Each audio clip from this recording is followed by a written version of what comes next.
Arikushabira beja bari kuzakora buzo no kamya Bandari Central Secondary School mu Ramantungamo. Right Reverend Nathan Ahimsibwo ryo mureberezi w'ubureberezi bwa South Ankole ashabira beje kwe harem chombe yakubasa kushisha nyensi yabo.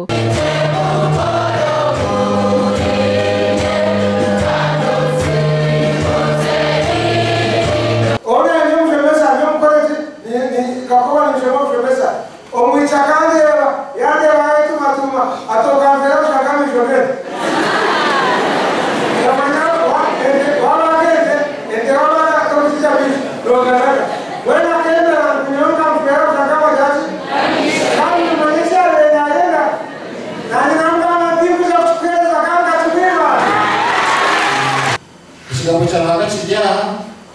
sakramento ryaha busange abakristo kwa batarese n'abakustayo bari nsima munonga na wano rero b'ecyaba n'abuhangabano Abariko bembere ishomereri basimira umurebereza bw'emirimo y'entungu. Irobugiga bomuzi